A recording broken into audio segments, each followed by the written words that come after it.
Dear students, class 12th में maths topic के maxima और मिनिमा के टर्म में हम लोग जो है लेक्चर 4 तक स्टडी कर चुके हैं, जिसमें से विभिन्न प्रकार के मैक्सिमा मिनिमा के टाइप्स और उसके एप्लीकेशंस के बारे में बताया गया। और इस समय हम लोग जो है अप्लाइड फॉर्म में मैक्सिमा एंड मिनिमा के बारे में जानकारी प्राप्त कर रहे हैं। तो आइए आज के इस लेक्चर में हम लोग जो है मैक्सिमा और मिनिमा के अप्लाइड फॉर्म के पार्ट 2 का अध्ययन करते हैं, जिसमें कुछ और भी महत्वपूर्ण प्रश्नों को सम्मिलित किया गया है। जिसमें से पहला प्रश्न आपका है, an open tank with A square base.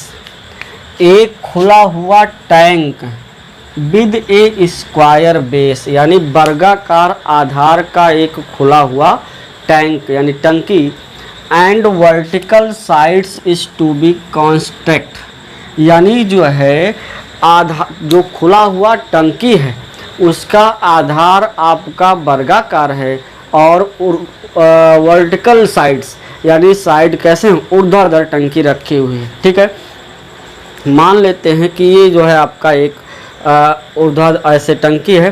टंकी का ऊपर का पोर्शन खुला हुआ है, ये मान लेते हैं कुछ इस प्रकार से ये खुला हुआ है। इसका आधार कैसा है, वर्गाकार है। और जब इसका आधार वर्गाकार है और फिर ये सारे साइड्स इसके क्या वर्टिकल हैं।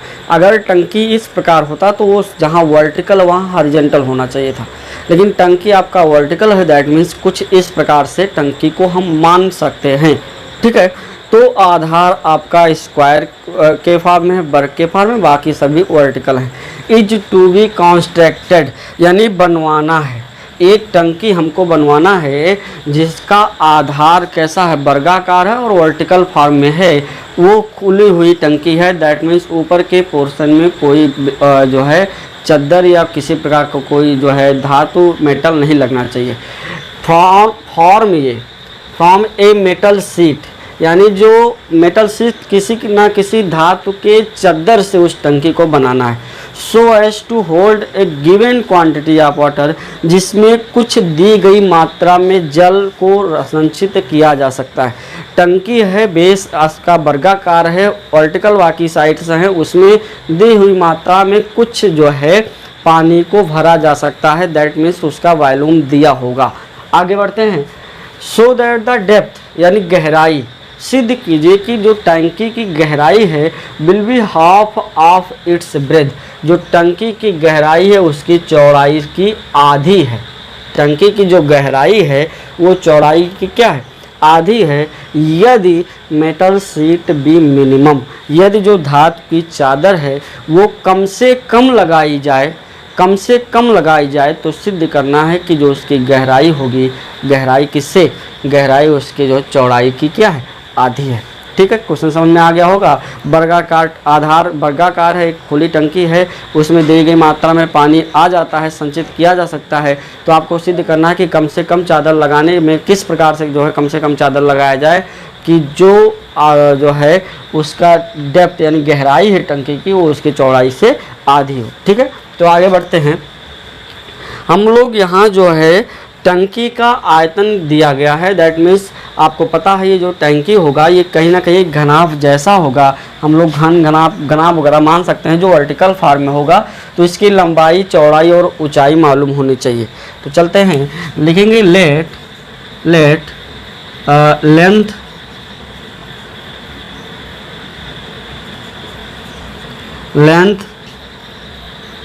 ब्रेड्थ एंड डेप्थ को हम लोग हाइट भी बोल सकते हैं, लेकिन यहाँ जो है डेप्थ ही बोल दिया जाए। डेप्थ ऑफ टैंक और एक्स एंड वाई। अब बात ये फंसता है कि एक्स दोनों समान क्यों माना गया। तो जब कभी भी टंकी के आधार को मान लेते हैं ये आपका एक टंकी है, या इसी को हम लोग जो है यहाँ से भी समझ सकते हैं। अगर ये टंकी है तो इसमें एक को लंबाई मान लिया जाए और एक को चौड़ाई मान लिया जाए, तीसरे को ऊंचाई। तो ये जब आधार वर्गाकार है तो लंबाई और चौड़ाई समान होगी, ये स्पष्ट होना चाहिए। ठीक है, इसलिए volume of tank that means b is equal to x square y, since length into breadth into height depth यानी height, तो इसका मतलब एक्स स्क्वायर इंटू क्या मिला, वाई मिला। अब आगे बात करते हैं, ये चीज़ें आपके पास वॉल्यूम दिया गया है, दैट मीन्स बी बराबर एक्स स्क्वायर वाई मिला। इक्वेशन नंबर क्या मान लिया गया, फर्स्ट। लेकिन आपको जो चद्दर लगाना वो मिनिमम चद्दर लगाना है और टंकी बनाने में चद्दर का यूज करना है, दैट मीन्स उसके सरफेस एरिया की गणना करनी है। और जब सरफेस एरिया की गणना करनी है तो हमको इसके सरफेस एरिया के बारे में पता होना चाहिए। आप लिखेंगे सिंस मेटल शीट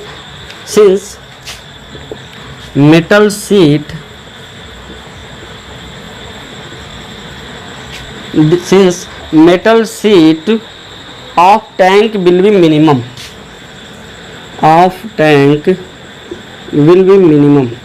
या बी मिनिमम या इज मिनिमम दिया गया है ना, इज मिनिमम, दैट इज, इसका मतलब क्या हुआ, surface area of tank B minimum.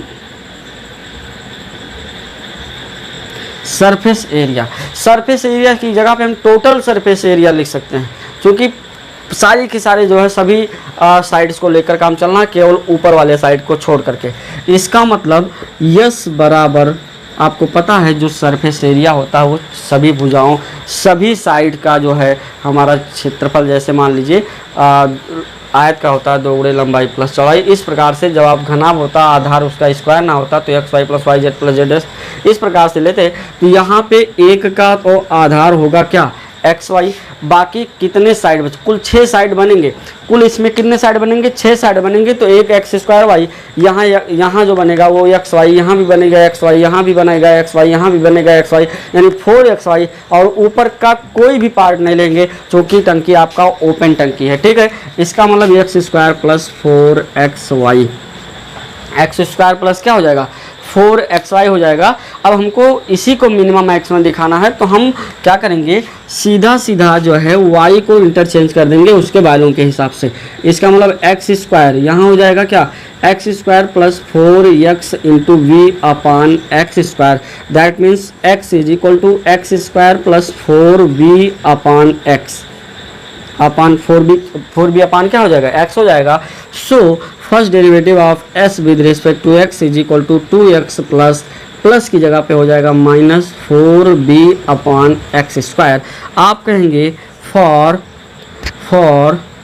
Maximum या मैक्सिमा और मिनिमा ऑफ मेटल शीट,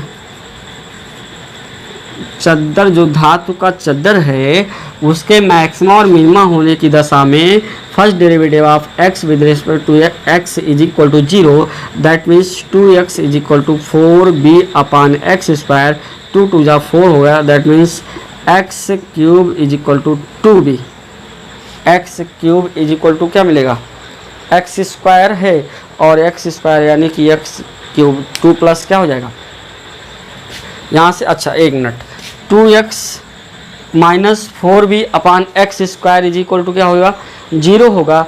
इसका मतलब जो बाहर मैक्सिमा और मिनिमा की वैल्यू मिलेगी वो सीधा मिल जाएगा आपका 2x minus 4b upon x square is equal to 0, 2x cube is equal to 4b हो जाएगा। ठीक है, इसका मतलब ये हो जाएगा आपका x cube is equal to 2b हो जाएगा। अब यहाँ से आप कहेंगे फ्रॉम इक्वेशन नंबर फर्स्ट, चूँकि जो आपको मेटल शीट की प्रॉपर्टी बतानी है वो उसके हाइट यानी डेप्थ एंड ब्रेथ में बतानी है। इसका मतलब b का मान रखेंगे तो x square is equal to 2 और b का मान है x square y, x square x cube से कटेगा यानी x इज इक्वल टू क्या मिलेगा 2y। इसका मतलब ये हुआ अगर आप x is equal to 2y को देखें तो x क्या है, x उसकी जो है आधार की चौड़ाई या लंबाई, हमको चौड़ाई से लेना देना है तो चौड़ाई मान लेते हैं, और y उसकी क्या है, ब्रेथ है। इसका मतलब जो y उसका डेप्थ है, गहराई है। इसका मतलब जो टैंक की चौड़ाई है वो उसकी गहराई क्या 2 गुना है, उसकी गहराई का 2 गुना है। वही बातें आपको सिद्ध करना है। Depth of the tank, depth of the tank that means y, y क्या है? Depth of the tank, it's breadth is tank b half यानी आधा है। डेप्थ ऑफ द टैंक आधा है, इसका मतलब ये हो जाएगा x/2 is equal to Y. इसका मतलब यहाँ से आपको क्लियर होता है कि depth of the tank is half of breadth of the tank. Okay, now second derivative of s with respect to x is equal to क्या होगा? यहाँ से आते हैं देख लेते हैं। 2x का हो जाएगा 2 और -4 का हो जाएगा 4b। यहाँ से देखें फर्स्ट डेरिवेटिव के बाद यहाँ से एक्स स्क्वायर का क्या होगा? -2 का -2 आगे आएगा यानी प्लस हो जाएगा, प्लस होगा 8 होगा 8b/x³। 2 + 8b अपान क्या हो जाएगा? x³ हो जाएगा। इसका मतलब second derivative of s with respect to x at x is equal to 2i, x is equal to 2i। तो मिलेगा क्या यहाँ से? 2 + 8 और b का मान भी हम लोग यहाँ रख देते हैं x² और x is equal to 2y होगा यानी 8y³ मिलेगा। क्या मिलेगा? 8y³ मिलेगा। यहाँ से ये जो है आपका क्या होगा, ये कुछ वैल्यूज मिल जाएंगे और इन वैल्यूज को अगर आप देखें तो सीधा सीधा ये आपको बता रहे हैं कि सभी इसके पॉजिटिव मान आएंगे। चूँकि एक्स वाई आपका डिस्टेंस और distance does not possible to negative sign, so x y we are always positive sign. ठीक है, इसका मतलब जो भी मान इसका आएगा वो क्या आएगा? ग्रेटर देन 0 आएगा। So we can say metal sheet be minimum, metal sheet of tank will be minimum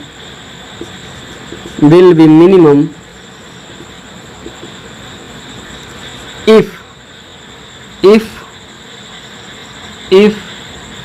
depth of tank be half of its breadth। ठीक है, that is y is equal to x/2। इतनी बातें आप कह सकते हैं। ठीक है, कि अगर depth of tank is half of breadth of tank then जो है मेटल सीट की जो माप होगी, जो मेटल सीट होगा वो क्या होगा? मिनिमम होगा।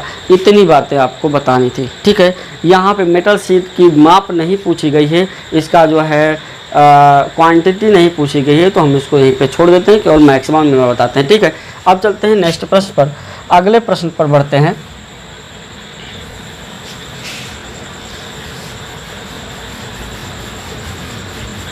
Question number 2।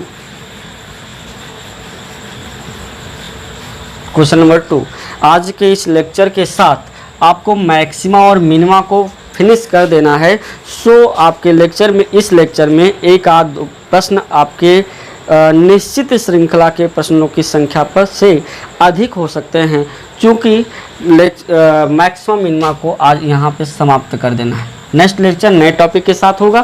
फिलहाल क्वेश्चन नंबर 2 है, so that the triangles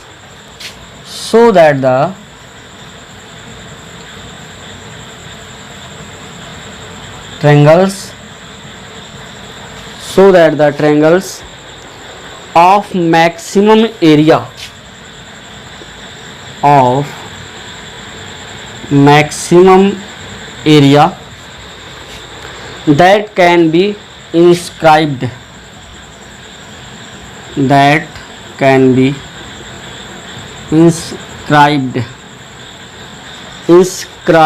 in a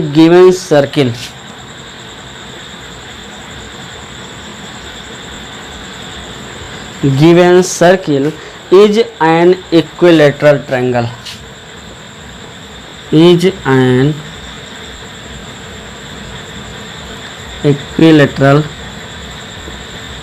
triangle, ठीक है। सो दैट द ट्रायंगल्स, सिद्ध कीजिए कि त्रिभुजों यानी त्रिभुज ऑफ मैक्सिमम एरिया, अधिकतम क्षेत्रफल के त्रिभुज that can be inscribed in A given circle, जो कि एक वृत्त के अंदर व्यवस्थित हो।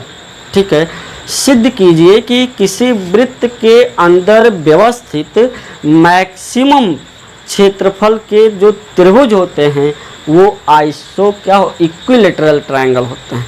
इक्विलेटरल का मतलब क्या हो गया, समबाहु त्रिभुज होते हैं।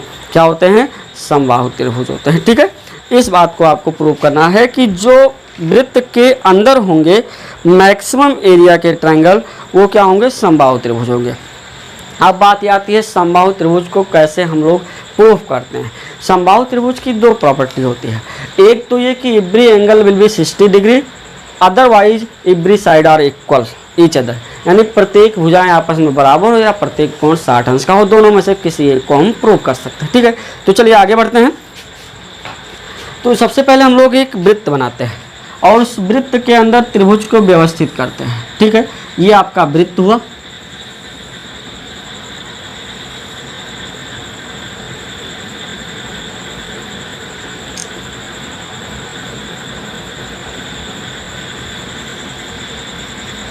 ये आपका ट्रायंगल होगा। वृत्त के अंदर मान लेते हैं मैक्सिमम क्षेत्रफल का जो है मतलब एक मैक्सिमम क्षेत्रफल का ट्रायंगल माना जा सकता है। यहाँ पे आपका क्या हुआ, ए बी सी। ठीक है, ये आपका जो है सेंटर ऑफ सर्किल है ओ। ठीक है, अब क्या करते हैं, इनको इससे मिला देते हैं। और हाँ, एक चीज़ आपको ध्यान रखनी पड़ेगी कि जो मैक्सिमम एरिया का ट्रायंगल होगा उसकी जो है कहीं ना कहीं आपके जो किसी शीर्ष से जो जाने वाली लंब रेखा होगी, दैट मीन्स आप लंबार्धक बोल सकते हैं या आप लंब केंद्र बोल सकते हैं, या तो फिर आप माध्यिका आप कह लें। यू जाने शीर्ष से जाने वाली रेखा जो होगी वो उसके केंद्र बिंदु से होकर जाएगी। किसके केंद्र बिंदु के, किसके केंद्र बिंदु से, ये जाएगी वृत्त के केंद्र बिंदु से होकर जाएगी। ठीक है, किसके केंद्र बिंदु से होकर जाएगा, वृत्त के केंद्र बिंदु से होकर जाएगा। और उसके बाद अगर इनको मिला दिया जाए ऐसे ऐसे ऐसे मिला दिया जाए तो कुछ आप इस प्रकार से फिगर में आप कहेंगे कि जो है अगर ये जो मैक्सिमम एरिया का ट्रायंगल होगा तो फिर इसके किसी एक शीर्ष से जाने वाली जो रेखा होगी वो क्या होगी, वो जो है केंद्र से होकर जाएगी। किसके केंद्र से, वृत्त के केंद्र से होकर जाएगी। नाम दे दिया जाए, इसको मान लेते हैं क्या, यम, और इसको मान लेते हैं ओ। ठीक है, कुछ इस प्रकार का आपका जो फिगर बनना चाहिए। अब देखें, अगर आप ध्यान दें तो जो OB है, जो OB है वो क्या होगा, R होगा, जो OC है वो क्या होगा, R होगा, और जो OA है वो क्या होगा, R होगा। क्या होगा, वो R हो जाएगा। ठीक है, इसी के साथ साथ आपका जो कोण, ये कोण अगर देखा जाए तो ये जो कोण बन रहा है इसको मान लेते हैं थीटा, और ये भी आपका क्या होगा, थीटा हो। दोनों कोण आपस में क्या होंगे, बराबर होंगे, दोनों कोण आपस में बराबर होंगे। ठीक है, थीटा और थीटा को डिवाइड कर दिया गया। आपको पता है कि ये जो आपका एंगल है ये क्या होगा, एक प्रकार से जो है क्वाड्रिलेट क्या कहते हैं, समद्विबाहु त्रिभुज के रूप बनेंगे। और वहाँ से जो AO रेखा है वो सीधा सीधा उस कोण को समद्विभाजित करेगी, यानी आप थीटा थीटा ले सकते हैं। ठीक है, आगे बढ़ते हैं।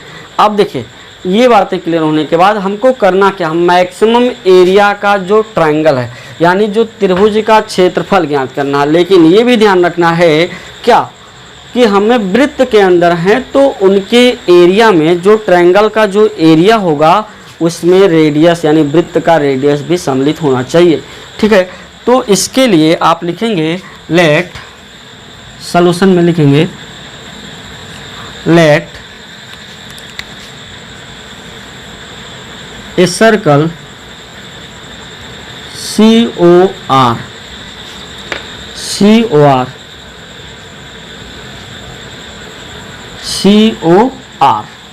एक COR सर्कल है in which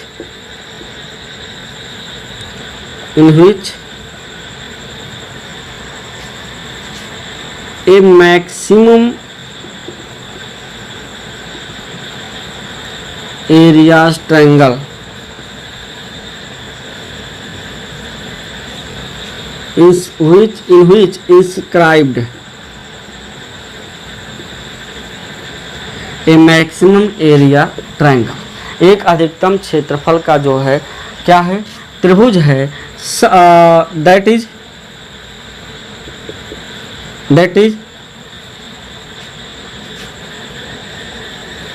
line passes through vertex A by center of circle। ठीक है, let OM is equal to x and let OM is equal to x, यानी इसको क्या मान लिया गया, x मान लिया गया। ठीक, अब देखिए, आप कहते क्या हैं, त्रिभुज का क्षेत्रफल ज्ञात करते हैं, और त्रिभुज का जो क्षेत्रफल होता है वो क्या होता है, 1/2 आधार गुणे ऊंचाई, हाफ बेस इंटू हाइट, यही तो होता है। तो अगर देखें आप तो बेस इसका क्या है, BC है, बेस क्या है, BC है, और हाइट जो बन रहा है वो क्या बन रहा है, AM बन रहा है। तो BC का जो मान होगा, BC का जो मान आएगा वो कितना आएगा, आप ध्यान दें, जो BC का मान होगा हमको ज्ञात करना पड़ेगा, और BC का मान BM प्लस MC के बराबर होगा, और AM का मान AO प्लस OM के इक्वल होगा, और OM की वैल्यू भी हमको फाइंड आउट करनी होगी। ठीक है, तो चलिए देखते हैं। In right angle triangle, in right angle triangle BOM,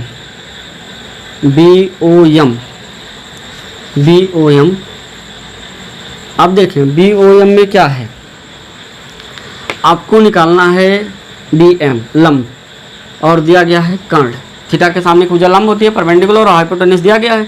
इसका मतलब sine theta is equal to BM upon OB, और BM अपान OB मतलब R, दैट मीन्स BM बराबर R साइन थीटा, BM बराबर क्या हो जाएगा, R साइन थीटा। ठीक है, जो BM होगा वो क्या होगा, R साइन थीटा के बराबर होगा। ठीक है, अब उसके बाद क्या किया जाए, अच्छा एक चीज़ और, साइन थीटा और कॉस थीटा में वैल्यू आ जा रहा है, तो थोड़ा सा अगर आप ध्यान दें तो यहाँ से इसको हटाते हैं, त्रिकोणमितीय फलनों में मान ना लाया जाए। आप देखें BM का जो स्क्वायर होगा वो क्या होगा, BM का स्क्वायर यहाँ लिख दें, और ट्रायंगल COM में। ठीक है, तो जो BM का स्क्वायर होगा वो BM का स्क्वायर क्या होगा, R square minus X square, that means BM बराबर root under R square minus X square. Okay, और CM बराबर क्या होगा, CM बराबर हो जाएगा under root R square minus X square. BM बराबर क्या हो गया, under root R square minus X square, और CM बराबर भी R square minus X square हो गया। इसका मतलब अगर आपको BC चाहिए तो BC बराबर BM plus CM, that means 2 under root R square minus X square हो जाएगा। ठीक, अब देखें, so area of triangle ABC क्या होगा, A is equal to 1/2 base का मतलब BC इंटू हाइट का मतलब AM। ठीक है, तो A is equal to half हो जाएगा, और BC का मान है कितना, into 2 under root R square minus X square, और AM का मान हो जाएगा R प्लस X, 2 से 2 cancel, A is equal to R plus X under root r square minus x square. अब आपको यहाँ से डिफ्रेंशिएट करना होगा। इसका मतलब डिफ्रेंशिएट जब आप करेंगे, differentiate with respect to x, तो d a upon d x जो होगा, जो d a upon d x आएगा वो फर्स्ट फलन इंटू सेकेंड का differentiation minus 2x upon 2 under root r square minus x plus second फलन root under r square minus x square into first का differentiation क्या होगा, 1 होगा। यानी जो मान आपको मिलेगा वो मान कितना मिलेगा, d a upon d x is equal to first derivative of a with respect to x is equal to root under r square minus x square minus x into r plus x upon under root r square minus x square, cross multiply r square minus x square minus x r minus x square upon root under r square minus x square, that means r square minus 2x square minus x r upon root under r square minus x square. ये आपका क्या मिला, ये आपका मिल गया first derivative of a with respect to x. फिर आप कहेंगे फॉर मैक्सिमा और मिनिमा, फॉर मैक्सिमा और minima the first derivative of a with respect to x is equal to 0, that means r square minus 2x square minus x r is equal to 0। अगर ये 0 हो जाता है यहाँ से, तो जो आपके मान मिलेंगे वो मान सॉल्व करने पर r प्लस एक्स के रूप में फैक्टर होगा और r माइनस 2x के रूप में फैक्टर होगा। R square minus 2xr minus x r यानी माइनस एक्स आर बचेगा और उसके बाद फिर आपका जो है माइनस 2x स्क्वायर होगा। इसका मतलब यहाँ से जो आपके मान मिलेंगे, it is implies that x is equal to minus r और x is equal to r upon 2।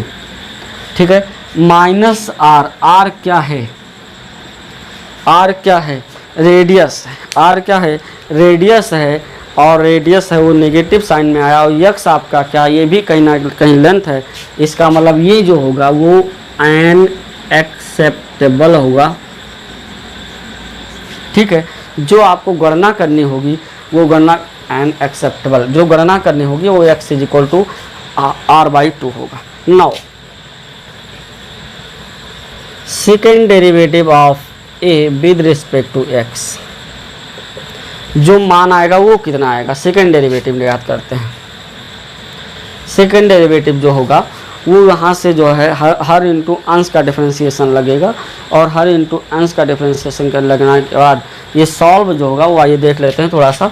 ये आपको जो मान मिलेगा वो root under r square minus x square, okay. इसका डिफरेंशिएट करेंगे, आर स्क्वायर का 0 माइनस 4x और माइनस आर, फिर माइनस लगेगा, नॉमिनेटर क्या है r square minus 2x square minus x r into minus 2x upon under root r square minus x square. थोड़ा सा मैनेज कीजिएगा, 2 यहाँ लगेगा, 2 से 2 क्या हो जाएगा, कैंसिल हो जाएगा, upon r square minus x square होगा। इसका मतलब second derivative of a with respect to x at x is equal to r by 2 after solving big 8 जो मान मिलेगा वो सीधा सीधा आपका आएगा -2/3। -2/3 सॉल्व आपको करना है। प्रॉब्लम होने पर कमेंट बॉक्स में आप समस्या को शेयर कर सकते हैं। इसका मतलब ये हो गया कि इसलिए, और हम कह सकते हैं कि जो आपका क्या ट्रायंगल होगा, area of triangle inscribed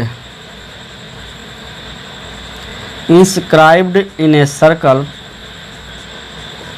will be maximum, क्या maximum area, if x is equal to क्या हो जाए r अपान 2 हो जाए, x इज इक्वल टू क्या हो जाए r अपान 2 हो जाए। तो फिर ये जो है आपका क्या हो जाएगा, मैक्सिमा हो जाएगा। ठीक है, अब एरिया की चर्चा कर ही लेते हैं। एरिया की चर्चा कर लेते हैं तो हम लोग निकालते हैं क्या, ये जो है यहाँ से आपको x मिल गया, और अगर आपके पास थीटा का मान चाहिए तो x और r दोनों का मान चाहिए। ठीक है, इसका मतलब BD अगर आपको चाहिए यानी BM का मान आपने अभी रखा हुआ, BM का मान ज्ञात कर लेते हैं। तो चलिए now BM is equal to क्या है, BM इज इक्वल टू क्या है, BM is equal to √r² minus x² यानी r²/4, that means 3r² upon 4 √ that means √3r/2 क्या हो जाएगा, √3r/2 हो जाएगा BM का मान। और आपके पास x का मान है ही, तो चाहे आप लंब और आधार लगा दें तो हम ज्ञात करते हैं tan थीटा। क्या ज्ञात करते हैं, tan थीटा ज्ञात कर लेते हैं। इसका मतलब tan theta is equal to क्या होगा, perpendicular upon base, that means BM/OM होगा। और BM का मान क्या है, √3r/2, और OM का मान क्या है, r/2, दैट मीन्स r/2 कटेगा, क्या होगा, √3 होगा। यानी tan कितने का मान √3 होता है, tan 60 का मान √3 होता है। इसका मतलब थीटा इज इक्वल टू कितना आया, 60 आया। थीटा इज इक्वल टू क्या है, 60 आया। किसमें थीटा 60 आया, इन ट्रायंगल BOM, ध्यान दीजिएगा, BOM आया, 60 आया। इसका मतलब हम ये कह सकते हैं, थोड़ा सा आप देखें यहाँ हम लोग काउंट कर दें। इसका मतलब ये कह सकते हैं कि इसलिए कोण BOC बराबर क्या हो जाएगा, 120 हो जाएगा।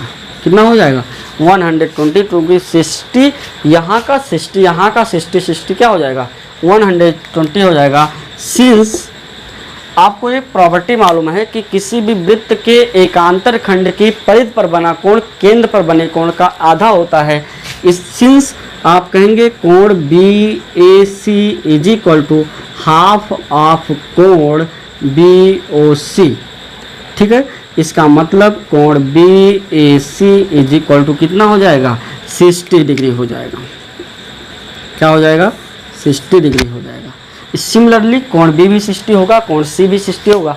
और इस प्रकार से अगर प्रत्येक एंगल 60 बनने हैं तो ये एक ही प्रॉपर्टी में फॉलो होगा, एक ही ट्रायंगल की प्रॉपर्टी अप्लाई की जाती है, वह क्या है, इक्विलैटरल है। दैट मीन्स जो किसी वृत्त के अंदर मैक्सिमम क्षेत्रफल का जो त्रिभुज बनता है वो क्या होगा, जो है इक्विलैटरल ट्रायंगल होगा। ठीक है, I hope you are understand to this question.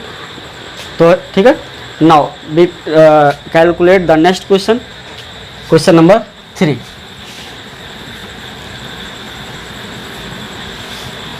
Question number 3 को देख लेते हैं और क्वेश्चन नंबर 3 को समझने का प्रयास करते हैं। ठीक है, क्वेश्चन नंबर 3 क्या है, क्वेश्चन नंबर 3 आपका है जो है ए rectangular sheet of fixed perimeter, A rectangular sheet of fixed perimeter. चलिए, तो जो आपका प्रश्न है ए rectangular sheet of fixed perimeter, एक कोई आयताकार जो है क्या है, शीट है, चद्दर है, फिक्स पेरीमीटर यानी निश्चित परिमाप का एक आयताकार चद्दर है। चलिए बना लेते हैं, एक आयताकार ऐसे चद्दर मान लिया गया, इसका पेरीमीटर फिक्स है, with sides having their length in the ratio 8:15। आपको याद होगा प्रीवियस कक्षाओं में जब मैथ्स के टॉपिक में हम लोग रेशियो में एज ज्ञात करना, लेंथ को ज्ञात करना, किसी और प्रकार के अन्य जो है क्या कहते हैं उसको, राशियों को फाइंड आउट करना होता है, तो रेशियो का हम किसी चर का मल्टीप्लिकेशन मान लेते हैं। मान लिया गया कि हमारी और हमारे पिता की उम्र का अनुपात क्या है, 2:4 है। क्या है, 2:4 है। इसका मतलब हमारी उम्र हम मान सकते हैं 2x और पिता की उम्र 4x माना जा सकता है। ठीक है, तो इसका मतलब हो गया कि यहाँ से जो हम मान लेते हैं एक को 8x यानी a मान लिया गया, सपोज दैट, और एक को 15A मान लिया गया। ठीक है, और इसी चद्दर के प्रत्येक कोने से, इसी चद्दर के प्रत्येक कोने से स्क्वायर फॉर्म में कुछ चारों कोनों से टुकड़ा निकाल लिया। किसके रूप में? वर्गाकार के रूप में शीट निकाल लिया गया। किसके रूप में निकाला गया? वर्गाकार, समान वर्ग के शीट को ऐसे निकाल लिया गया। क्वेश्चन को समझने का प्रयास करेंगे अच्छी तरीके से, तभी आपको समझ में आएगा।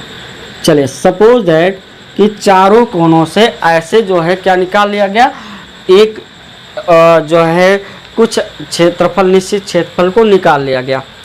अब उसके बाद इन्हीं टुकड़ों को मोड़ा गया। इन्हीं टुकड़ों को मोड़ने पर अगर क्या कुछ ऐसा मान लेते हैं, ये एक ओपन है, ऊपर से ओपन है, तो कुछ ऐसा आपको बॉक्स मिलेगा। इधर का इधर मोड़ देंगे, इधर मोड़ देंगे, इधर मोड़ देंगे, इधर मोड़ देंगे, एक आयताकार आपको क्या मिलेगा? ओपन बॉक्स मिलेगा।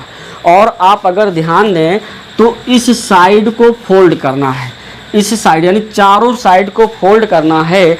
और फोल्ड करने के समय आपको ये ज्ञात होना चाहिए कि कितना हमने जो है साइड काटा। तो मान लेते हैं x यहाँ से, x यहाँ से, x यहाँ से, x यहाँ से, सभी में जो है x साइड काट लिया गया, यानी लेंथ में से भी x प्रत्येक कोने पर, और जो है ब्रेड्थ में से भी x काट लिया गया है। इसका मतलब अगर इनको हम मोड़ें, इस बॉक्स को हॉरिजॉन्टल समझें और इनको जब मोड़ें तो जो हाइट बनेगा वह x बनेगा। क्या बनेगा? x बनेगा। अब बात आते हैं इस साइड की। पूरी साइड कितनी? 15A। x यहाँ से गायब हुआ, x यहाँ से गायब हुआ, इसका मतलब जो इसका मान होगा वो 15A माइनस 2x होगा। x नो, x नहीं होगा, चूँकि लेफ्ट हैंड कॉर्नर x गायब, राइट हैंड कॉर्नर x गायब, सो जो रिमाइंडर लेंथ होगा वो 15A माइनस 2x होगा। इसका मतलब यहाँ भी होगा 15A माइनस 2x होगा, चूँकि in the rectangle opposite sides are equal.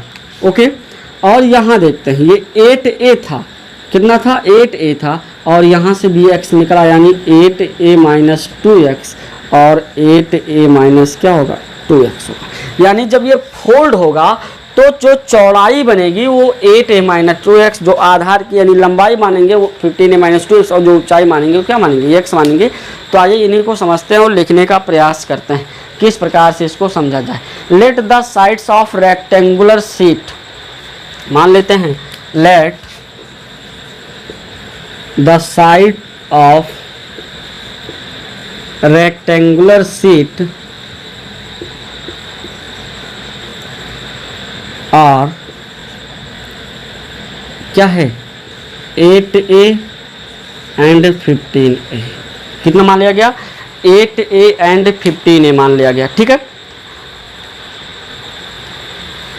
फिर आगे late length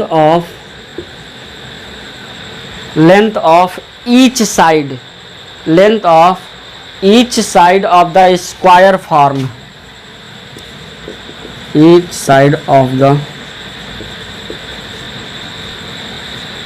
square of the क्या हो जाएगा? Square form removed, square form removed from each corner, from each corner,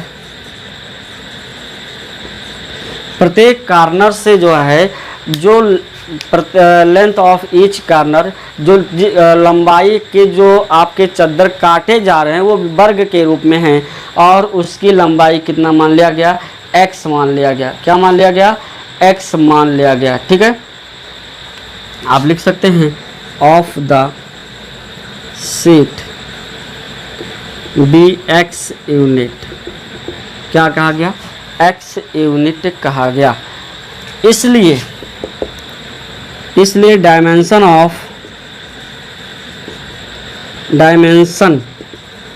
of open rectangular box B। अब बात करते हैं लेंथ की। वहाँ पे आपने क्या माना 15a, इसका मतलब 15a माइनस 2x। वृत्त BREADTH, वृत्त कितना होगा 8a minus 2x, and height भी तो होगा। और हाइट को आप एज्यूम कीजिए, देख लीजिए प्रायोगिक में इसको फोल्ड करने पर यही चीज़ें ऊंचाई हो जाएंगी, यानी ये हो जाएगा x यूनिट। सभी में आप उसको यूनिट लगा सकते हैं। इसका मतलब क्या कह रहा था ये, तो total area remove 100 unit resulting box in maximum volume. क्या करना है मैक्सिमम वॉल्यूम, इसलिए वॉल्यूम क्या होगा, वॉल्यूम क्या होगा, वॉल्यूम हो जाएगा 15a minus 2x, 8a minus 2x into क्या हो जाएगा x हो जाएगा। ठीक है, इतनी चीज़ें आपके पास आएंगी और उसके बाद फिर आप क्या करेंगे, इसका डेरिवेटिव आप ज्ञात करेंगे। इसका मतलब dB अपान dx क्या होगा। अब देखिए किन्हीं दो को एक मान लिया जाए, किन्हीं दो को एक फंक्शन मान लिया जाए और फिर उसका डेरिवेटिव कर दिया जाए। तो फर्स्ट फलन 15a minus 2x, 8a minus 2x into second का डेरिवेटिव dx अपान dx प्लस यहाँ आते हैं फर्स्ट इंटू इनका डिफ्रेंसिएशन, तो यहाँ भी प्रोडक्ट लगेगा, यहाँ भी 15a minus 2x into ddx of 8a minus 2x plus 8a minus 2x into ddx of 15a minus 2x। ठीक है, यानी जो मान मिलेगा वो 15a minus 2x, 8a minus 2x plus x into, यहाँ देखें यहाँ मिल जाएगा 8a का 0 माइनस 2x का माइनस 2 होगा, तो ये जो मान मिलेगा वो -2 इंटू 15a माइनस 2x और यहाँ से भी -2 मिलेगा, -2 8a माइनस 2x, कुछ ऐसा मान मिलेगा। इसका मतलब अगर आप सॉल्व करना चाहें तो 15a minus 2x, 8a minus 2x plus -2 common ले लेते हैं और -2 अगर आप कॉमन ले लें तो बाहर आने पर -2x बनेगा और यहाँ जो बचेगा वो 15a माइनस 2x और -2 कॉमन प्लस बचेगा प्लस 8a माइनस 2x। ठीक है, यहाँ से देखें 15 और 8 मिलकर के कितना हो जाएगा 15a minus 2x, 8a minus 2x minus 2x into ये हो जाएगा 23a माइनस 4x। ठीक है, कुछ इस प्रकार से आपके मान मिलेंगे और फिर आप कहेंगे फॉर मैक्सिमा और मिनिमा। यहाँ से देखें फॉर मैक्सिमा और मिनिमा आप dB अपान dx को 0 करेंगे और जब यहाँ से 0 करेंगे कैलकुलेशन पोर्शन है, पोर्शन आप सॉल्व करें तो ज़्यादा बेटर होगा। ठीक है, इस कैलकुलेटिंग पोर्शन को सॉल्व करते समय आपका जो मान मिलेगा वो x इजिकल टू मिलेगा 5a अपान 3। क्या मिलेगा 5a अपान 3, यानी x इजिकल टू मिलेगा 5a अपान 3। कैलकुलेट आपको करना है, आप कैलकुलेट करके समस्या को देखेंगे और समझने का प्रयास करेंगे। ठीक है, x इजिकल टू 5 पे मिलेगा। अब उसके बाद सेकेंड डेरिवेटिव जब आप फाइंड आउट करेंगे, इसलिए सेकेंड डेरिवेटिव आप भी विद रिस्पेक्ट टू x का जो मान आएगा वो यहाँ से भी आप जो है कैलकुलेट करना पड़ेगा। थोड़ा सा कैलकुलेशन पोर्शन आपको ध्यान देने वाली बात होगी और अगर आप कैलकुलेशन पोर्शन ध्यान दे देते हैं तो फिर आपका जो मान आएगा -52a आएगा। At x is equal to 5a upon 3 आएगा -52a, जो लेस देन क्या होगा 0 होगा। थोड़ा सा शॉर्ट रखा गया है, आप ज़रूर इसको सॉल्व करें। सॉल्व होता है कि नहीं होता है, कितना समझ में आए, ज़रूर आप कमेंट बॉक्स में बताने का प्रयास करेंगे। ठीक है, थोड़ा सा टाइम मैनेजमेंट को देखते हुए कैलकुलेशन पोर्शन आप भी कर सकते हो। इसका मतलब हम यहाँ से कह सकते हैं कि यदि x is equal to 5a upon 3 है तो जो वॉल्यूम होगा किसका, रेक्टेंगुलर ओपन बॉक्स का होगा, वो क्या होगा मैक्सिमम होगा। अब आपको लेंथ ज्ञात करना है। क्या ज्ञात करना है? लेंथ को फाइंड आउट करना है। ठीक है, तो x इज इक्वल टू क्या मिला है? 5a/3। x is equal to क्या मिला? 5a/3 मिलेगा। ठीक है, आगे क्या दिया गया है? ये कह चुके हैं पहले से कि जो आपका कटिंग रिमूव्ड आपका जो लेंथ है उसका जो रिमूव्ड शीट जो है वो क्या, the area of removed sheet is equal to क्या, 100 है। इसका मतलब 4x², 4 शीट 100 है, यानी x² बराबर 25। That means x equal to +5 हो जाएगा, -5 चूँकि जो है distance does not possible to negative side. Okay, x equal to क्या मिलेगा? 5 मिलेगा।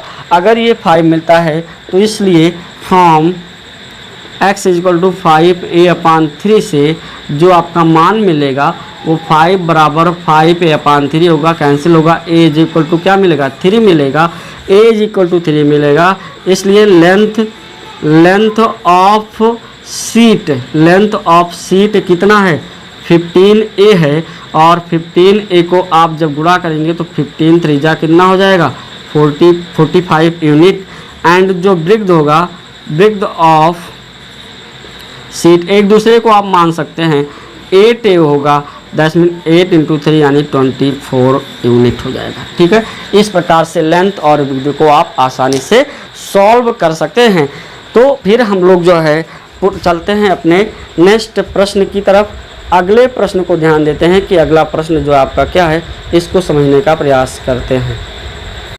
चलिए, नेक्स्ट प्रश्न आपका है, so that the volume of the greatest cylinder which can be inscribed in a cone of height h and semi-vertical angle alpha is 4/27 pi h cube tan square alpha. Also show that the height of the cylinder is h/3।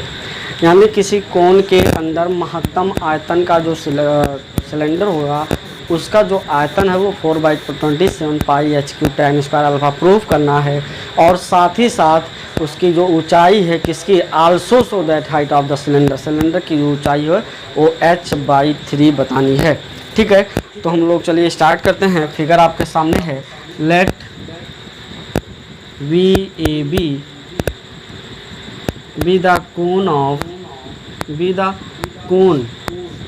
of height h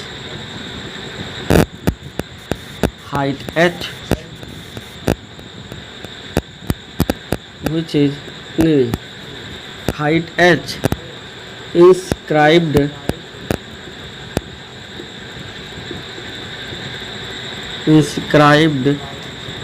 a cylinder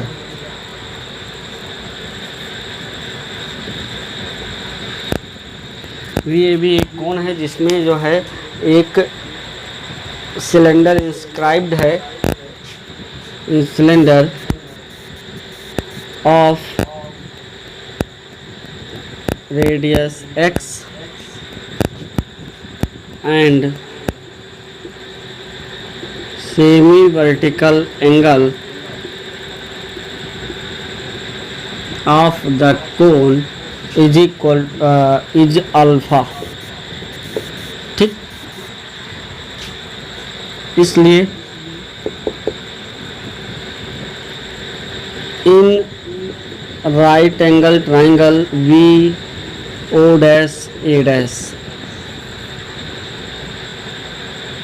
हमको क्या चाहिए, x मालूम है। अगर ये मिल जाए तो इनके आयतन में जो ऊंचाई लगेगा सिलेंडर में वो कोन की ऊंचाई में से VO' को घटा दिया जाएगा।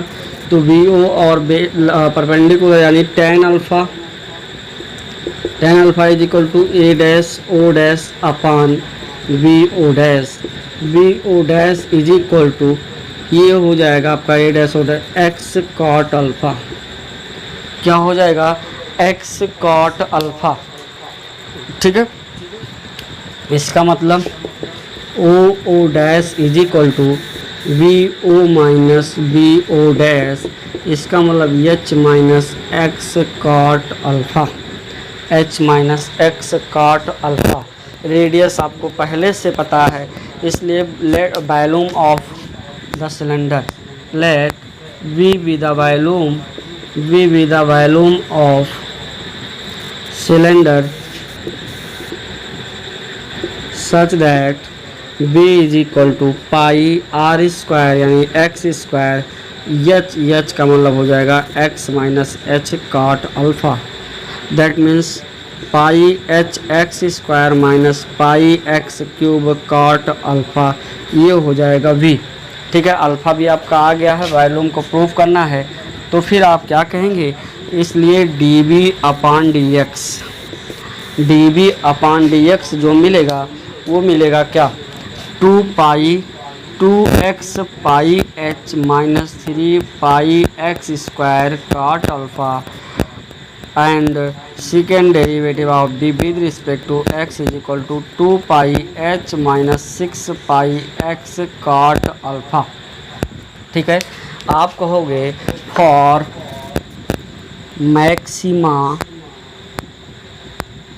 एंड मिनिमा, मैक्सिमा और मिनिमा के लिए first derivative of d with respect to x is equal to 0, then we find 2x pi h is equal to 3 pi x square cot alpha, then we get pi cancel हो जाएगा, x से एक x cancel हो जाएगा, यानी x is equal to 2h upon 3 cot alpha, इसका मतलब 2h by 3 tan alpha, that means value of x is equal to 2h by 3 tan alpha. इसलिए at x is equal to 2h upon 3 tan alpha, second derivative of b with respect to x is equal to 2 pi h minus 6 pi x 2h by 3 tan alpha into cot alpha, tan alpha cot alpha cancel 3 2 6 हो जाएगा, अर्थात 2 pi h minus 4 pi h that means minus 2 pi h less than 0, सो यानी therefore आप कह सकते हो therefore volume of cylinder inscribed in a cone will be maximum if x is equal to 2h upon 3 tan alpha, यानी if radius of the cylinder is equal to 2h upon 3 tan alpha. इसलिए आप कह सकते हो maximum volume of cylinder जो होगा वो क्या होगा, मैक्सिमम वॉल्यूम कितना मिला था, वॉल्यूम मिला है v इंटू, इसका मतलब आपको हो जाएगा v इंटू हो जाएगा x का मान दिया गया है, और अगर x का मान दिया गया है तो पाई h x स्क्वायर का मतलब गुणे 4h square by 9 tan square alpha minus 3 pi x cube 8h cube by 27 tan cube alpha. तो यहाँ से जो मान मिलेगा वो कितना होगा, ये हो जाएगा कितना 3 9 जा कितना 3 9 जा 27 हो जाएगा, और ये जो मान मिलेगा 4 अपान 9 पाई h cube tan square alpha minus 8 अपान 9 h cube tan cube alpha. ठीक है, h क्यूब अल्फ़ा मिलेगा, और अगर ये वैल्यू अल्फ़ा मिल रहा है तो आपका जो वॉल्यूम होगा दोनों को सॉल्व करने पर, अच्छा सिलेंडर का चाहिए, पाई r स्क्वायर एच और एच का मान आपका ओड है, इसको और आसानी से हम लोग सॉल्व कर लेते हैं। इसको और आसानी से सॉल्व कर लेते हैं। इसका मान है कितना, pi r square into h minus x cot alpha.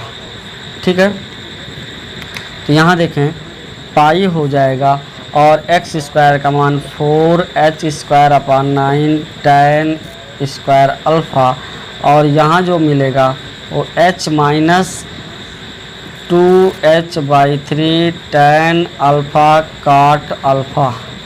tan alpha काट अल्फ़ा कैंसिल हो गया, 3h minus 2h, h/3 that means pi h/3 और into 4h square by 9 tan square alpha. That means यहाँ से जो मिलेगा 4 pi h cube upon 27 tan square alpha. This is maximum volume of cylinder inscribed in the cone. Okay, also show that height is equal to h/3। Height कितना है इसलिए, और also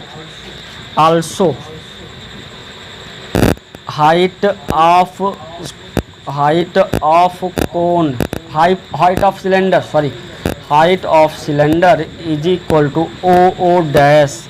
ओ dash मतलब h minus x cot alpha. अभी आप h minus x cot alpha that means h minus 2h upon 3 tan alpha काट alpha cut जाएगा और यहाँ से सीधा आपको h/3 ही मिलेगा। ओ डैश कितना मिलेगा, h/3 मिलेगा। This is the height of cylinder h/3 and volume of cylinder to the given answer. Okay, चलते हैं हम नेक्स्ट प्रश्न की तरफ। नेक्स्ट प्रश्न आपका है, find the area of greatest आइसोस्केल triangle. Find the area of, क्षेत्रफल ज्ञात करना है सबसे बड़े आइसोस्केल ट्रायंगल का, जो कि एक एलिप्स में स्थित है।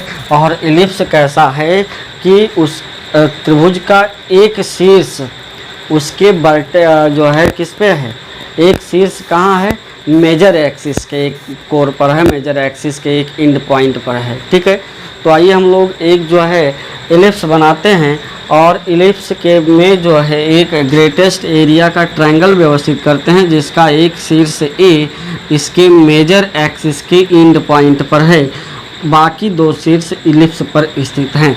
ठीक है, तो आप बताएं किसी भी त्रिभुज का क्षेत्रफल अगर आपको ज्ञात करना है तो उसका क्षेत्र परिभाषा 1/2 बेस इंटू हाइट होता है। डिफिनेशन 1/2 बेस इंटू हाइट होगा। इसका मतलब आपको बेस और हाइट दोनों चाहिए, यानी चित्र से देखा जाए तो AM चाहिए और PQ चाहिए। ठीक है, तो इसमें करना क्या है, हम लोग ए तो दिया गया, ए को मान लिया गया a,0 है, बट अगर जिस प्रकार का एलिप्स बना है, जिस प्रकार का एलिप्स बना है उसमें क्या है कि जो है ए का ए का जो प्रेजेंटेशन होगा a,0 से होगा। अब बाकी P और Q का बचता है, तो आपको मालूम है P और Q एलिप्स के परिधि पर हैं और एक जो है पॉजिटिव फर्स्ट कोऑर्डिनेट में है, एक फोर्थ कोऑर्डिनेट में है। इस प्रकार के एलिप्स के जो पैरामेट्रिक पॉइंट के आपने नाम सुना होगा, फर्स्ट ईयर के क्लास में आपको कॉनिक सेक्शन पोर्शन में बताया गया होगा। तो एलिप्स का जो है पैरामेट्रिक इक्वेशन होता है, पैरामेट्रिक पॉइंट होता है a cos theta, b sin theta. तो अगर देखा जाए तो P को हम a cos theta b sin theta parametric form से ले सकते हैं, और इसी के रूप में Q का हो जाएगा a cos theta minus b sin theta, केवल y का डायरेक्शन नेगेटिव में होगा। तो आप कहेंगे let the equation of ellipse, मानना पड़ेगा क्योंकि ये एलिप्स आपका मेजर एक्सिस y एक्स पर भी काम किया जा सकता था। तो let the equation of ellipse, equation of ellipse, इस प्रकार के एलिप्स को बचाने के लिए कि आपने इसी प्रकार का एलिप्स क्यों सेलेक्ट किया है, ये इक्वेशन काम देगा, क्योंकि ये इसी प्रकार की एलिप्स का इक्वेशन है जिसका मेजर एक्सिस एक्स एक्स पर डिपेंड होता है। ठीक है, major axis. Let the area, late त्रिभुज APQ, late triangle APQ, late triangle APQ B ए आइसोस्केल triangle, आइसोस्केल triangle having one vertex, having one vertex ए कामा 0, यही एक आप ले भी सकते हैं, ठीक है। बाकी दो को आपको लेट करना पड़ेगा, क्योंकि ये कहाँ पे है, उसके वर्टेक्स में। लेट द कोऑर्डिनेट, आप लिखें कि सीधा let the coordinate of vertex P and Q are A cos theta, B sin theta and A cos theta, minus B sin theta, ठीक है। रिस्पेक्ट हो गया P और Q, या इसी को लिख सकते हैं यहाँ रिस्पेक्टिवली, ये क्लियर हो जाता है। आगे चलते हैं हम लोग। ये हो गया, इसका मतलब आप देखें तो जो एरिया होगा, एरिया ऑफ ट्रायंगल, वो होगा half base P Q height AM होगा, ठीक है। तो थोड़ा सा आपका सहयोग इसमें क्वेश्चंस में होना चाहिए। जो पी क्यू मिलेगा, हम डायरेक्टली लिखने का प्रयास करते हैं। पी क्यू दो बिंदुओं के बीच की दूरी, पी और क्यू दो बिंदु के आपके कोऑर्डिनेट पता है, दो बिंदुओं के बीच की दूरी √x2 - x1 का whole square plus y2 - y1 का होल स्क्वायर। तो जो आपको पी क्यू मिलेगा वो 2b sin थीटा मिलेगा। क्या मिलेगा? 2b sin थीटा कैलकुलेट आपको करना है टाइम इंटरवल को देखते हुए, ठीक है। जो AM का मान होगा वो a minus a cos theta होगा, a minus a cos theta होगा, a minus a cos theta होगा, ठीक है। यहाँ का दोनों के मिड पॉइंट का निर्देशांक पाने के बाद इन दोनों बिंदुओं के बीच की दूरी आपको फाइंड आउट करनी पड़ेगी। सबसे पहले m आपके पी क्यू के मिड पॉइंट मान करके m को मध्य बिंदु के निर्देशांक के रूप में ज्ञात करेंगे और फिर AM दो बिंदुओं के बीच की दूरी ज्ञात करेंगे। और उसके बाद जब आप यहाँ से देखेंगे तो 2 से 2 कैंसिल हो जाएगा, मिलेगा क्या? AB sin theta minus AB sin theta cos theta, ठीक है। और इस प्रकार से जब आप dA/d थीटा ज्ञात करेंगे तो dA/d थीटा कैलकुलेट होके आएगा AB cos theta minus cos 2 theta, AB cos theta minus cos 2 theta. कुछ टर्म को हम लोग जो है शॉर्टकट रूप में लिख लेते हैं, बाकी आपको कैलकुलेट करना ही है। आप कैलकुलेट करके ही जो इसको लिखेंगे, for maxima and minima dA/d theta is equal to 0। इसका मतलब अगर इसको 0 कर दें तो आपको जो थीटा मिलना चाहिए वो थीटा मिलेगा 2π/3। कैसे? cos थीटा बराबर cos 2 थीटा और ये हो जाएगा cos 2 थीटा, यानी थीटा कहाँ कहाँ पर जो है आपका, यहाँ से डायरेक्टली कह नहीं सकते हैं, दोनों थीटा है। थीटा किसकी? फोर्थ कोऑर्डिनेट में, फर्स्ट कोऑर्डिनेट में, फोर्थ में चलते हैं तो 2π माइनस 2 थीटा कर देंगे। क्या कर देंगे?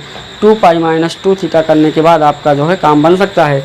इसका मतलब theta is equal to 2π - 2 theta, इसका मतलब थीटा इज इक्वल टू 2/3π। 2π क्या हो जाएगा? 3 हो जाएगा थीटा। अब आप सेकेंड डेरिवेटिव निकालेंगे। क्या निकालेंगे? सेकेंड डेरिवेटिव आप a with respect to theta, और सेकेंड डेरिवेटिव जब आप फाइंड आउट करेंगे तो सेकेंड डेरिवेटिव जो आपको मान मिलेगा वो सेकेंड डेरिवेटिव मिलेगा AB into minus sine theta. आप देखें यहीं से माइनस साइन थीटा होगा और माइनस माइनस प्लस हो जाएगा 2 sin 2 थीटा मिलेगा। क्या मिलेगा? 2 sin थीटा 2 थीटा मिलेगा। इसका मतलब 8 theta is equal to 2π/3 second derivative A of with respect to theta is equal to, जो आपको मान फाइंड आउट करना है, मतलब जो फाइंड होगा, जो प्राप्त होगा वो मिलेगा AB into -3 AB into -√3/2 -2 into √3/-2 into √3/2 मिलेगा।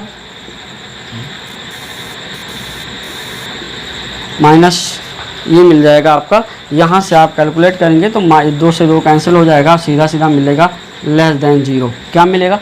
लेस देन 0 मिलेगा। और अगर लेस देन 0 मिलता है तो इसका मतलब क्या होगा कि जो एरिया होगा, एरिया ऑफ आइसोस्केल ट्रायंगल वो क्या होगा? विल बी मैक्सिमम होगा if theta is equal to 2/3 पर।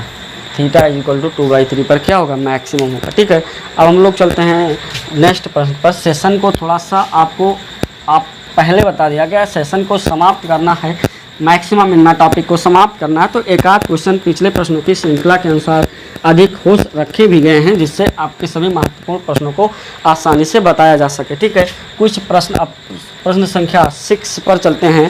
अगला प्रश्न है find the shortest distance, find the shortest distance. देखें ये क्वेश्चन आपके लिए है, find the shortest distance of the point 0, C, of the point 0, C from the parabola y = x square,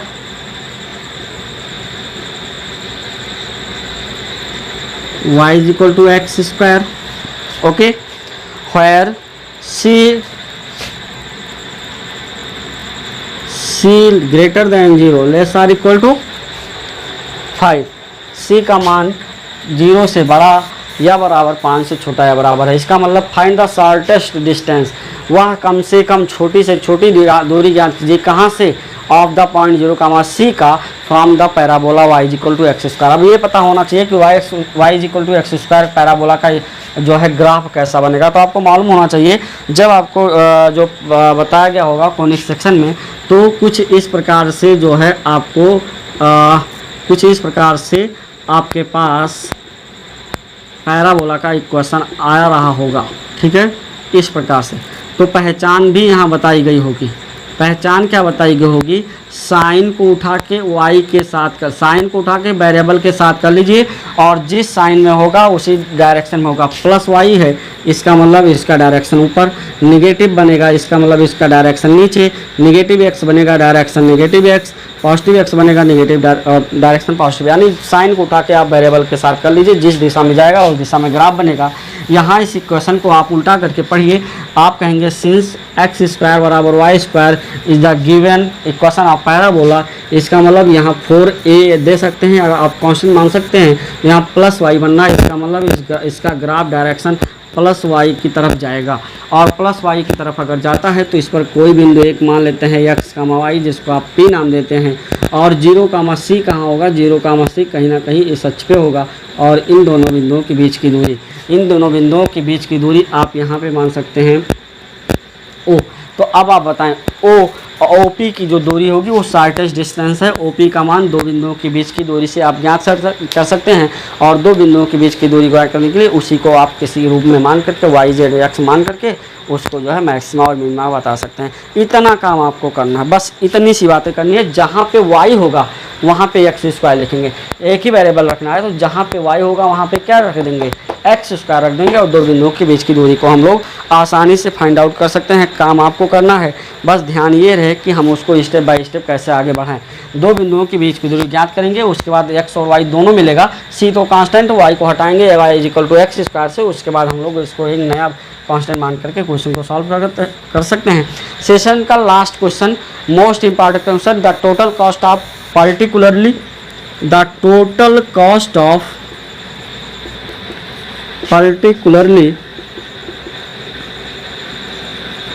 particularly x radio sets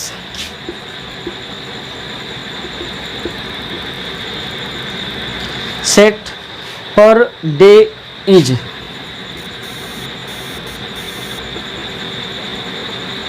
रुपया x square by 4 plus 35x plus 25। ठीक है, and the piece and the price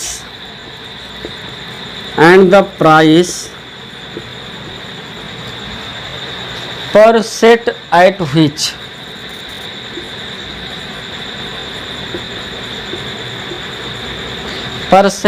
which they may be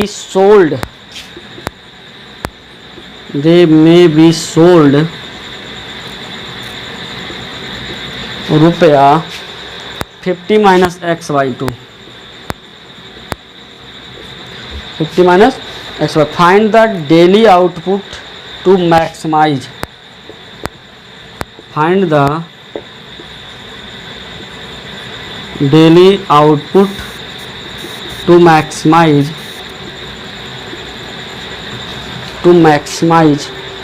the total profit.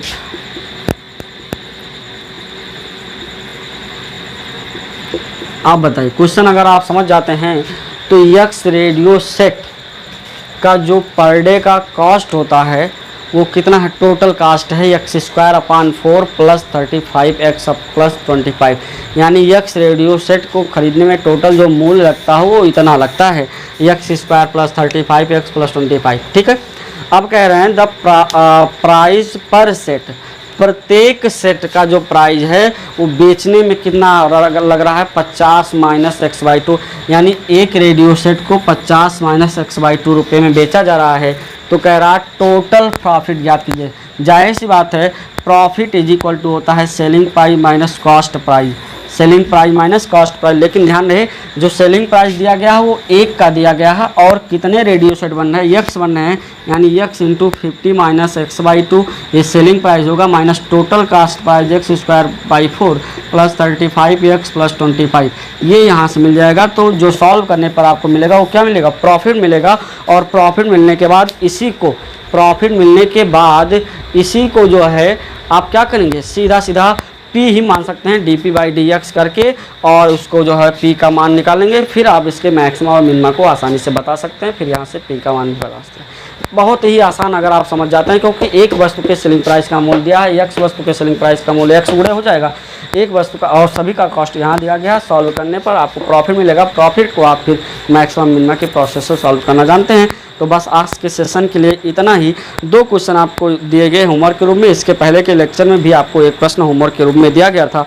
तो इसी तरीके से आपके जो है मैक्सिमम मिनिमा की टॉपिक समाप्त होती है, यानी एप्लीकेशन ऑफ डेरिवेटिव की पूरी टॉपिक समाप्त होती है, जिसमें विभिन्न प्रकार के टॉपिक के बारे में हमने विस्तृत अध्ययन कर लिया है। ठीक है, rate of change of quantity, approximation, increasing decreasing order, उसके बाद जो है आपने पढ़ा होगा क्या बोलते हैं इसको, टेंजेंट एंड नॉर्मल, और उसके बाद मैक्सिमम मिनिमा के विभिन्न प्रकार के प्रश्नों को। ठीक है, तो आज के इस सेशन में बस इतना ही। हम लोग नेक्स्ट टॉपिक में नए लेक्चर के रूप में इंटीग्रेशन पोर्शन को सॉल्व करेंगे, जिसमें इंटीग्रेशन में आपके जो है डेफिनेट इंटीग्रल आपको पढ़ने हैं और इंडेफिनेट अलग अलग पार्ट के रूप में पढ़ने हैं। तो अभी तक पढ़ाए गए सभी वीडियोज़ को देखने के लिए आप डिस्क्रिप्शन बॉक्स में दिए गए लिंक को फॉलो करके चैनल से भी जुड़ सकते हैं, और उस प्रत्येक वीडियो के क्रमबद्ध तरीकों को आप आसानी से देख सकते हैं। ओके।